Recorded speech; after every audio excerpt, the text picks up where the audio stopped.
오늘 본문이 기록된 역사적인 상황은 대단히 혼란한 혼돈의 시기였습니다.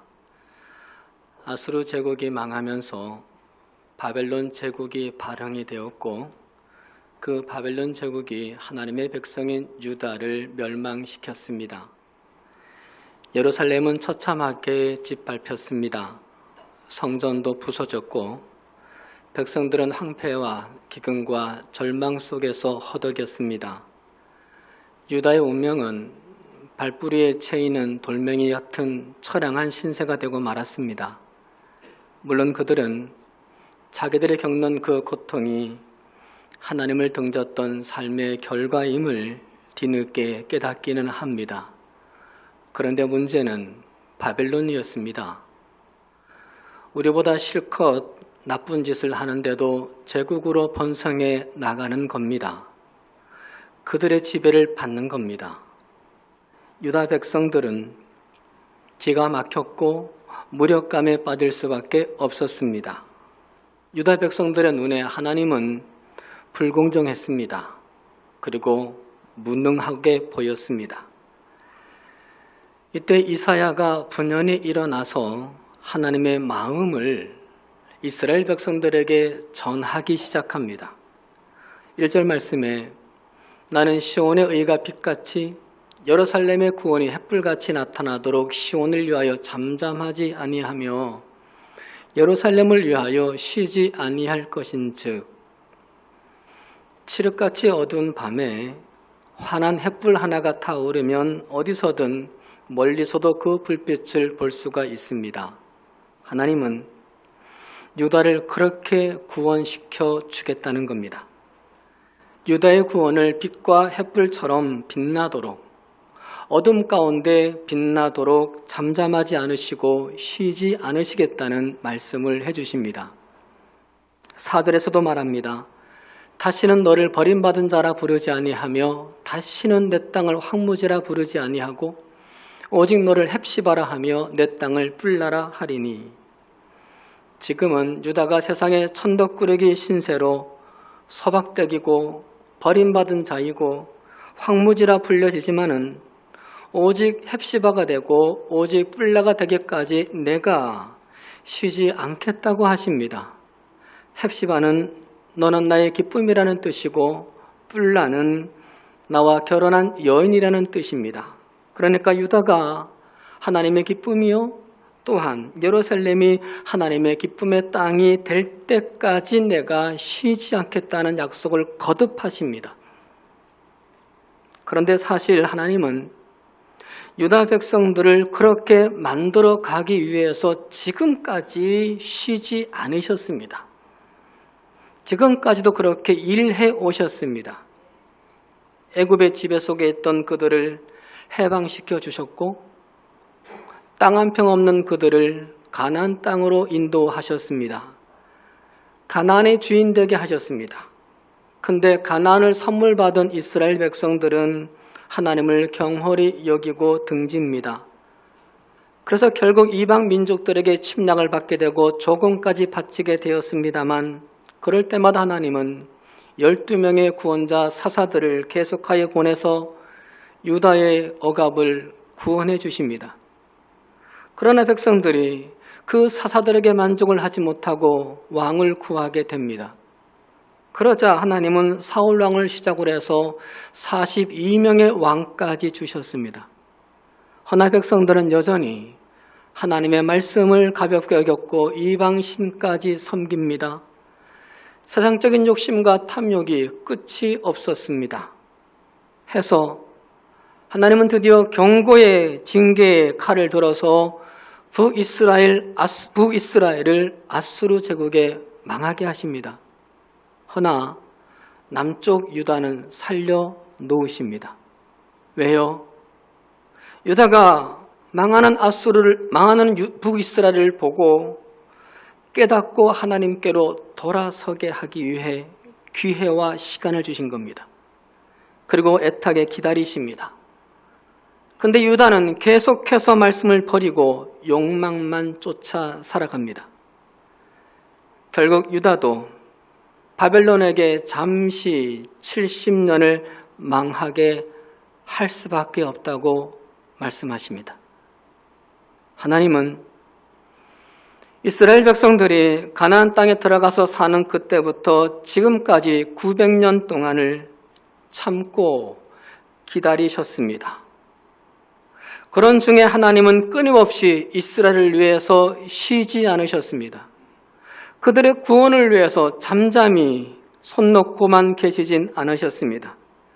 사사들을 주셨고 왕을 주셨고 나라를 만들었고 땅을 주셨고 백성들을 주시면서 끊임없이 잠시도 쉬지 않으셨습니다.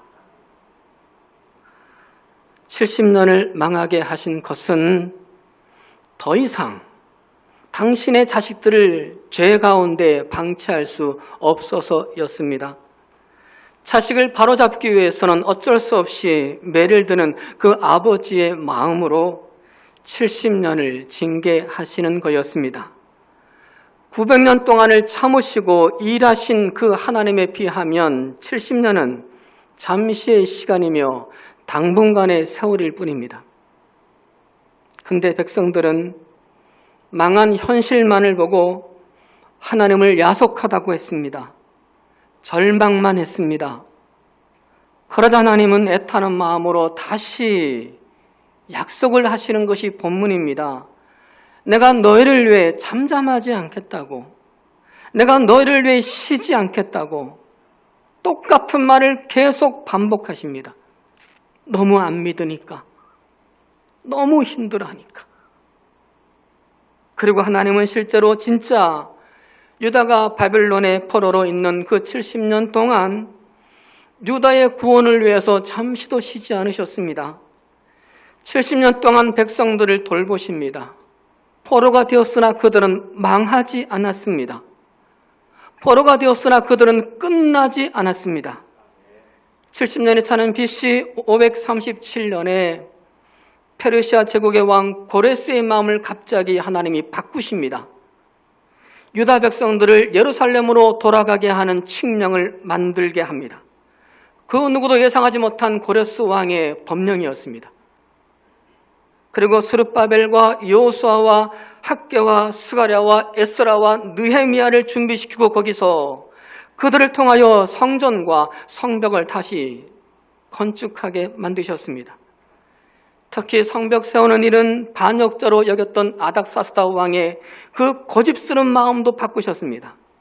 뿐만 아니라 그 마음에 유다의 성벽 건축을 돕게 하는 마음으로까지 바꾸십니다.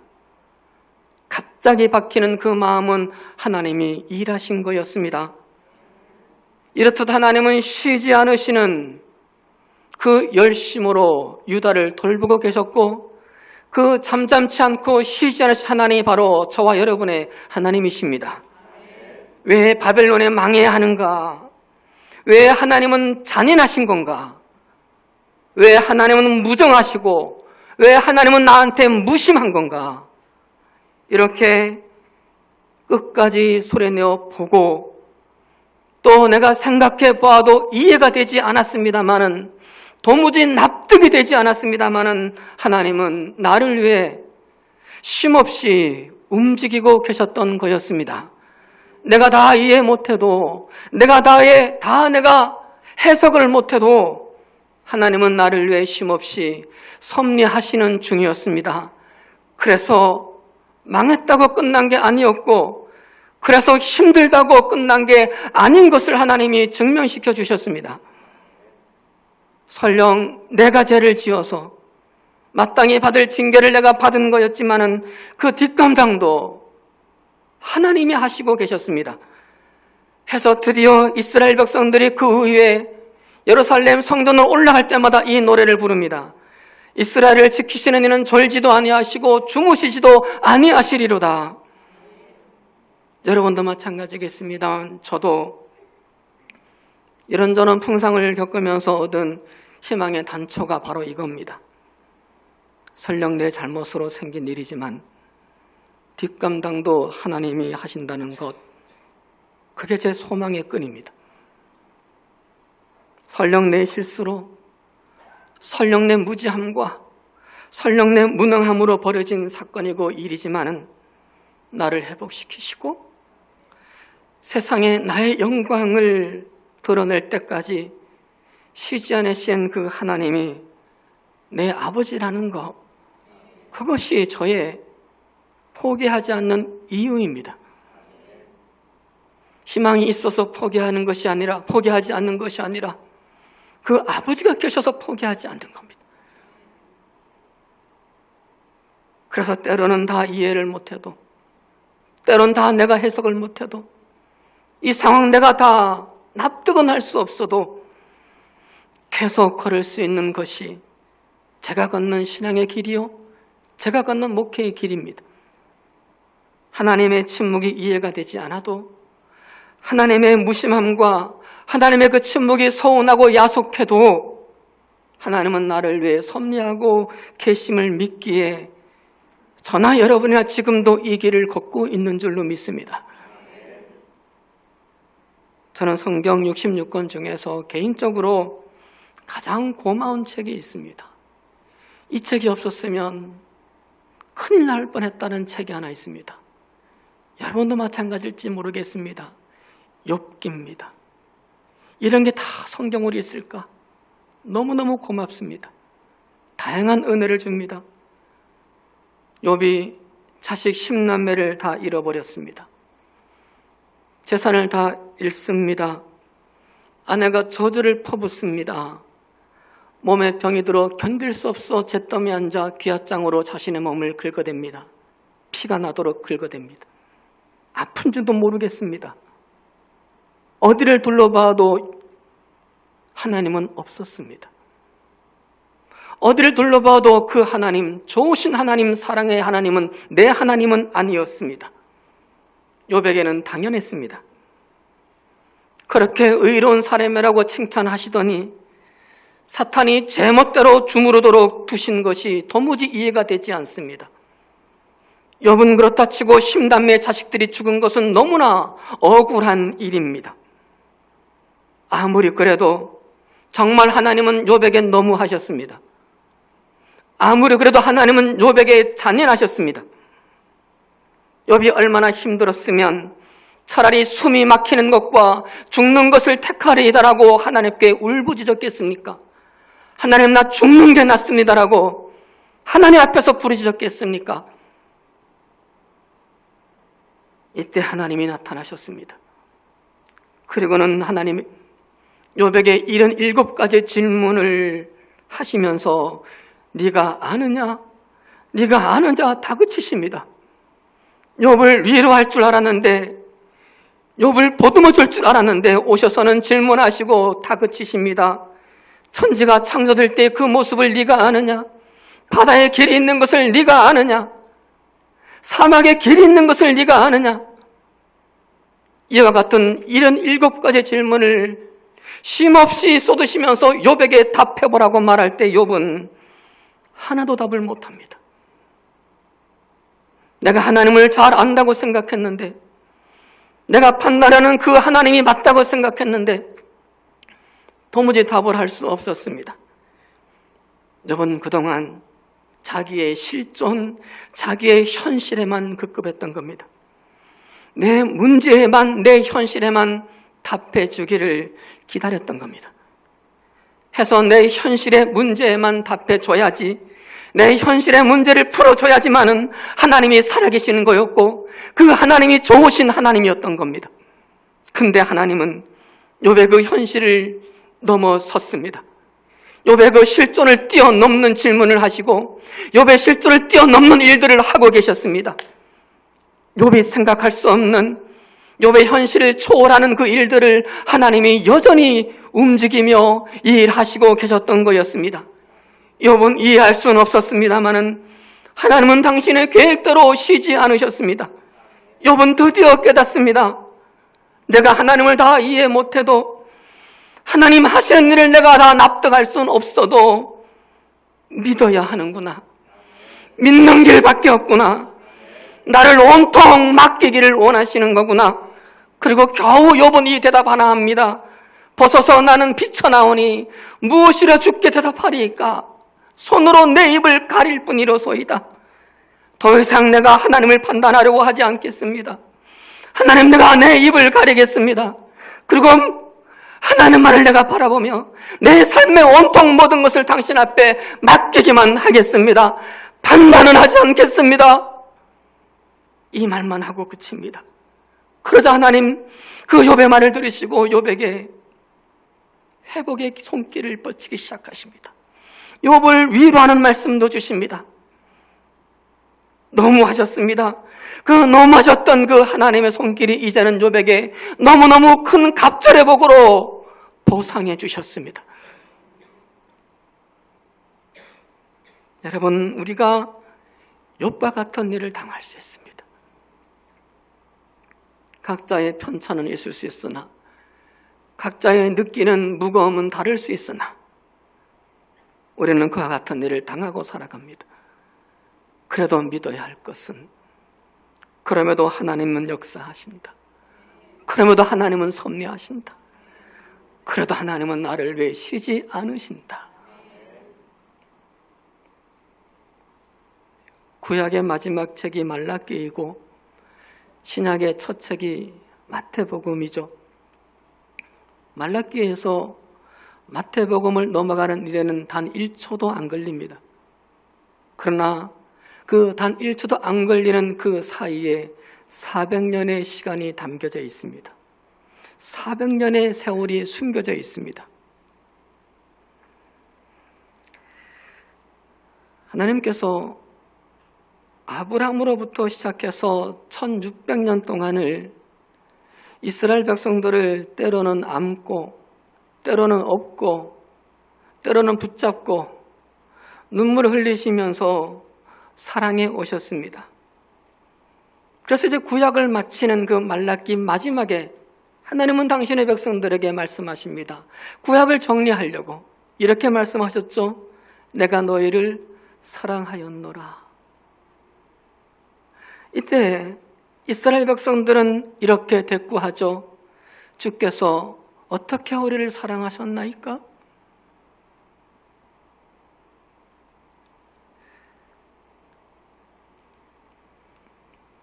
하나님이 1600년의 시간을 그렇게 사랑했는데 이스라엘 백성들이 언제 우리를 사랑했습니까? 나를 어떻게 사랑했습니까? 이렇게 대묻자 가슴이 턱 막히셨습니다. 말문이 막히시죠? 여러분, 우리 자식들이 우리한테 언제 사랑하셨어요? 어떻게 사랑하셨어요? 나는 힘써 사랑했다고 생각했는데 자식이 그렇게 말하면 뒷목 잡고 쓰러집니다. 우리 하나님 그와 같았습니다. 하나님이니까 안 쓰러졌죠. 말문을 닫아버렸습니다. 어쩌면 우리가 충격받으면 말을 못하는 실어증이 생기잖아요. 하나님이 그 실어증이 생긴 거예요. 그 시간이 400년입니다. 그런데 그 400년 안에는 단순히 시간만 담겨있고 숨어있는 것이 아니라 거기에는 세계를 지배했던 헬라 제국과 로마 제국이 숨어 있고요. 그 당시 정신 세계를 지배했던 아리스토텔레스, 소크라테스, 플라톤의 사상이 거기부터 시작이 되고 있었습니다. 바로 그 시기의 말입니다. 그 신구약 중간 시기에. 그런데 그렇게 소용돌이 치는 속에서 유대는 셀루쿠스 왕조의 지배를 받게 되고 로마의 지배를 받게 됩니다. 성전에서 돼지를 잡고 성전 강단에다가 돼지 피를 뿌리는 치욕적인 사건이 있습니다. 그런데 그렇게 역사가 소용돌이 치는데 하나님은 침묵만 하셨습니다. 하나님은 아무 말씀이 없으십니다.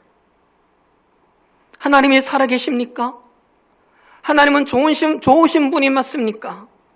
하나님은 힘이 있는 것 맞습니까? 질문이 쏟아져 나오는데 하나님은 묵묵부답입니다. 무능한 하나님이었고 무정한 하나님이었습니다. 그렇게 치욕을 당하고 있는데 하나님은 말씀이 없습니다. 유대인들에게는 깜깜한 밤의 영석이었고 견딜 수 없는 숨막히는 시간들이었습니다. 그런데 하나님은 말씀은 없으셔도 일은 쉬지 않고 계셨습니다. 이 중간 시기에 기독교 역사에 대단히 중요한 두 가지를 준비하십니다. 하나는 예수 그리스도이십니다. 이미 오래전에 예고됐던 그 예수를 이제 마태복음을 열면서 예수를 보내야만 합니다. 그것도 독생자 아들을 마국간 말구유에 보내야 하고 가난한 요셉 목수의 아들로 보내야 하고 그리고 마지막에는 십자가로 보내야 하는 그 고통스러운 마음을 견뎌내며 이제 보낼 그 아들을 어쩌면 만지작거리며 보듬으며 준비하고 계셨습니다. 차마 아까워서요. 차마 보낼 수 없어서요. 이 예수를 그 시간에 준비하셨고 또한 그 시간에 기독교 역사에 대단히 중요한 70여 역 성경을 번역하게 합니다. 당시 성경은 히브리어 성경밖에 없었습니다. 근데 당시 공용어는 헬라어였습니다. 해서 70명의 사람들을 준비를 시키고 그 사람들을 통해서 히브리어 구약 성경을 헬라어 성경으로 번역을 한 것이 70인역 성경이고 그 70인 성경이 번역이 되면서 이제 성경은 유대만이 아닌 온 세계로 파고 들어가기 시작을 합니다. 사도 바울의 선교도 그것으로 가능해졌던 거였습니다. 70인역 성경으로 말입니다. 사랑하는 여러분, 그 후에 결국 주님께서는 하나님이 우리를 어떻게 사랑하셨습니까? 라고 대꾸하고 항의했던 그 백성들에게 더 이상 대꾸하지 못할 결정적인 확증을 보이시며 이렇게 말씀하십니다. 하나님이 세상을 이처럼 사랑하사 독생자를 주셨으니 이는 그를 믿는 자마다 멸망하지 않고 영생을 얻게 하려 하심이라. 드디어 준비하신 것을 보이십니다. 이처럼 사랑하사 독생자를 주실 정도로 사랑하사였습니다. 이것으로 당신의 사랑을 완벽하게 확증시킵니다. 더 이상 유다는 어떻게 우리를 사랑하였습니까? 라고 말할 수 없었습니다. 아들을 받은 사람으로서 그 말은 도저히 할 수 있는 게 아니었습니다. 내 눈에 보이지 않아도 하나님은 계속 나를 위해 일하고 계셨습니다. 내 마음에 느껴지지 않아도 하나님은 계속 나를 향한 사랑을 쏟고 계셨던 겁니다. 그 일하심을 준비하셨고 행동하셨고 내게 보이셨습니다. 이 하나님을 믿고 부디 절망하지 마시기를 바랍니다. 이 하나님을 의지하고 부디 포기하지 마시기를 바랍니다. 딛고 일어서서 지금까지 걸어왔던 그 힘겨운 믿음의 길을 끝까지 걸어갈 수 있기를, 그 길 끝에 주님이 우리를 횃불같이 영광스럽게 하는 그 은혜를 누리시기를 주님의 이름으로 진심으로 축원합니다. 그런데 하나님 7절에서 이상한 말씀을 하십니다. 또 여호와께서 예루살렘을 세워 세상에서 찬송을 받게 하시기까지 그로 쉬지 못하시게 하라. 하나님 1절에서 분명히 약속하셨죠. 내가 쉬지 않겠다고요. 근데 7절에서는 하나님을 쉬지 못하시게 하라고 하십니다. 어떻게 하나님을 쉬지 못하게 하라고 하나요? 그 앞에 6절이죠. 예루살렘이여 내가 너의 성벽 위에 파수꾼을 세우고 그들로 하여금 주야로 계속 잠잠하지 않게 하셨느니라. 너희 여호와로 기억하시게 하는 자들아 너희는 쉬지 말며. 주야로 잠잠하지 않고 부르짖는 파수꾼을 하나님이 계속 보내주셨습니다. 그렇게 하셨었습니다. 근데 이제 너희가 하라는 겁니다. 너희 여호와로 기억하시게 하는 일을 너희가 하라는 겁니다. 무엇으로? 기도의 파수꾼으로. 쉬지 말고 기도함으로 하나님이 너를 기억하게 하라. 쉬지 말고 기도함으로 하나님을 쉬지 못하시게 하라. 쉬지 않으신 하나님을 너희 기도로 쉬지 못하게 하라. 하나님이 이스라엘의 구원을 햇불같이 드러내고 당신의 영광을 세상에 나타내는 그 일에 너희도 기도로 동참하라고 촉구하십니다. 힘들다고 가만히 있지만 말고 기도하라는 겁니다. 포기할 생각만 하지 말고 주야로 계속 기도해보라는 겁니다. 하나님의 일에 동참하라는 겁니다. 사람이 일하면 사람만 일하고 사람이 기도하면 하나님이 일하십니다. 하나님은 그걸 말씀하십니다. 나는 너를 위해서 일하고 싶다. 네가 그토록 사랑하는 딸과 아들을 위해서 나는 일하고 싶다. 너희 식구들을 위해 내가 일하고 싶다. 진정으로 내가 너희 교회를 위해서, 너희 나라와 민족을 위해서 일하고 싶다. 제발 나로 쉬지 못하게 해라. 부탁하십니다. 여러분은 기도를 얼마나 하고 계십니까?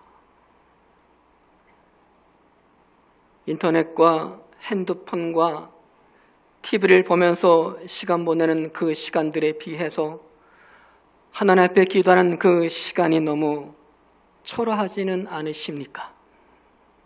너무 빈약하지는 않으십니까? 만약 하루에 5분 정도도 눈 감고 기도하지 못하는 삶을 산다면 영적으로 여러분은 거짓입니다. 그래서 세상을 못 이기는 것이 당연합니다. 그래서는 힘을 못 쓰는 그게 당연한 겁니다. 기도하지 않는데 하나님이 내게 해줄 책임이 있으십니까? 하나님한테 왜 그런 의무를 강요하십니까? 그렇게 책임과 의무를 강요할 그럴 만한 일을 하셨습니까? 왜 해주셔야 한다고만 생각하십니까? 하나님도 하나님의 사정이 있는 법, 하나님도 하나님의 계획과 섭리가 있는 법, 그리고 이미 해주신 것만으로도 충분합니다. 독생자를 주시고 내게 영원한 생명을 주신 것만으로도 우리는 충분한 겁니다. 하나님의 의무와 하나님의 책임만 강요할 게 아닙니다.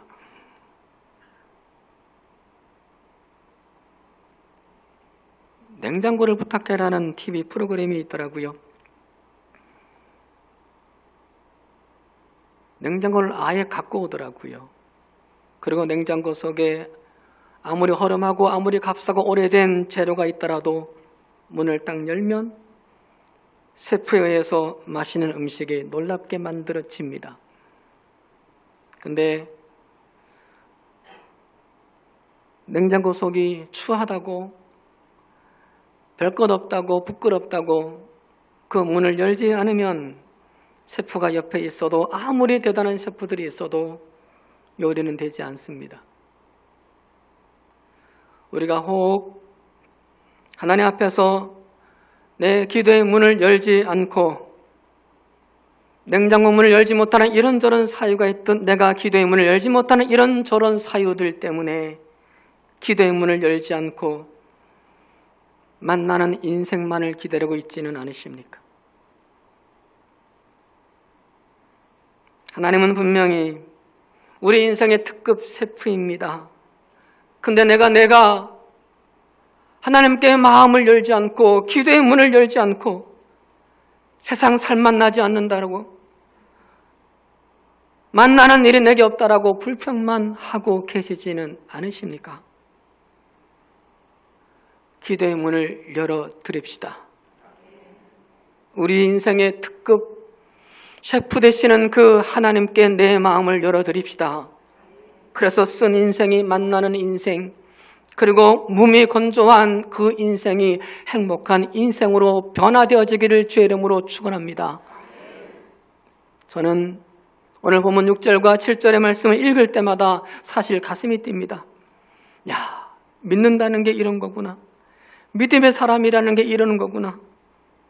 믿음의 사람이 살아간다는 것은 하나님으로 하여금 쉬지 못하시게 하는 특권이 있는 거구나. 하나님을 움직일 수 있는 권세가 있는 거구나 라는 깨달음에 가슴이 뛰어요. 믿는 자로 살아간다는 게 하나님이 나를 기억하고 이 민족과 내 가정과 교회를 기억하게 하는 일이구나.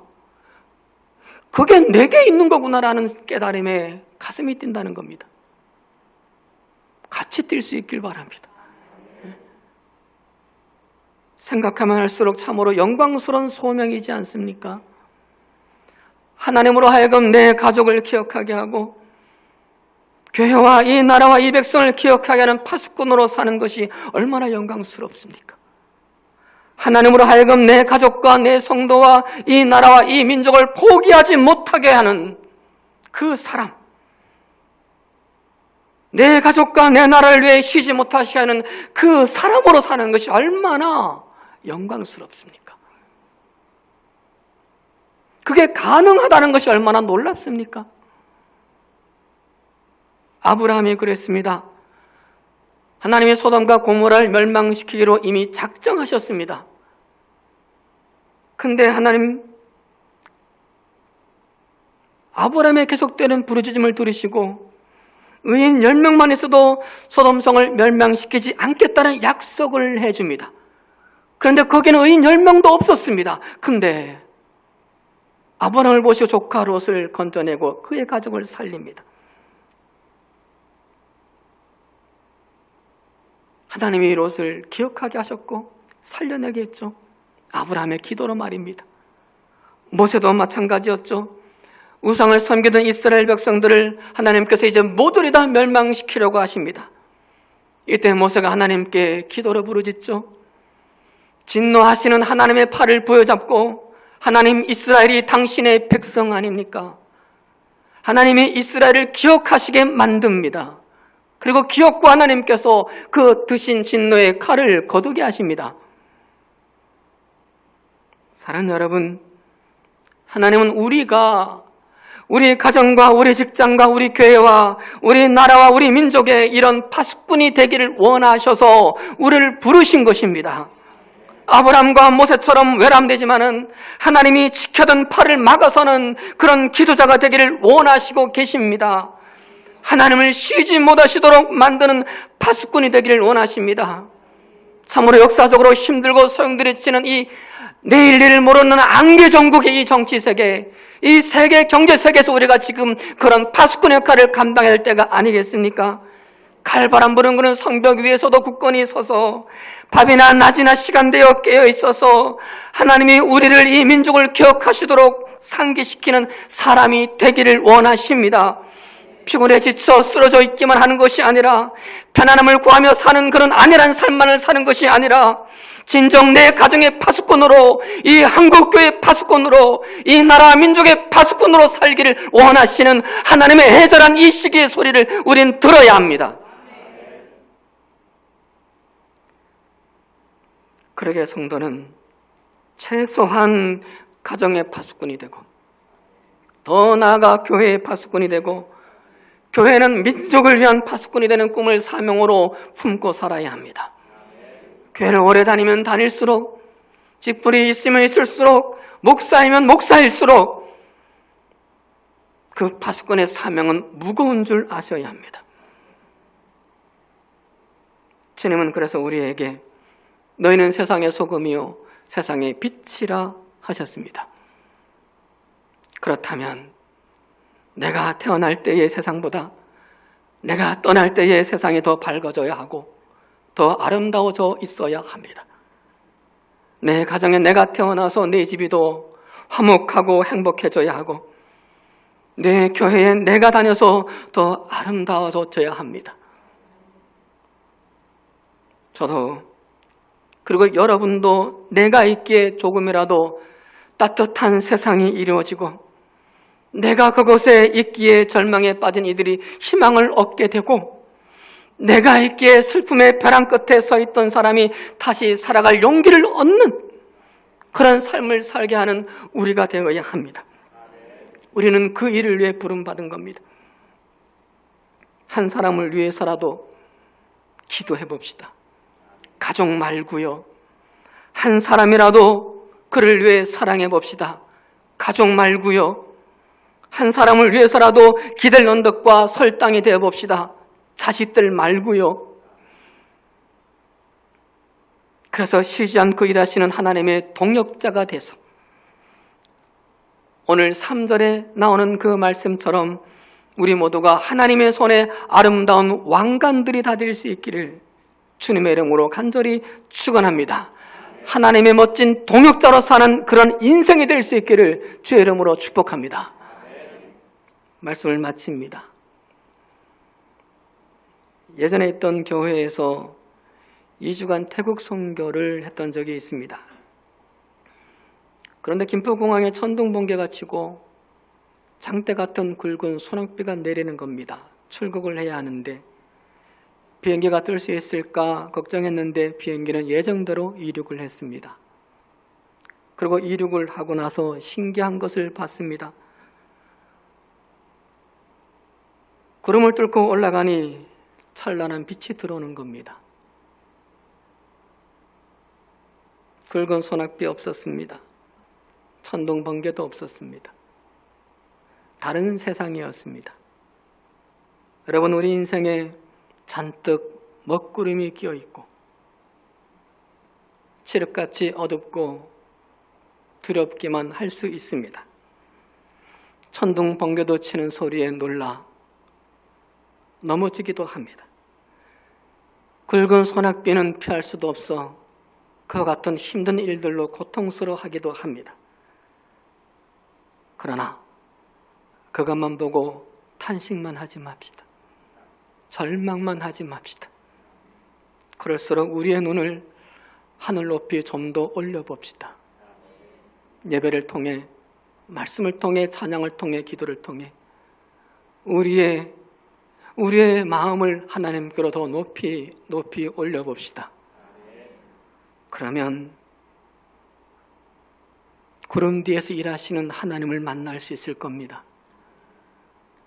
구름 뒤에서 쉬지 않으시는 하나님을 통해 찬란한 빛도 보게 될 겁니다.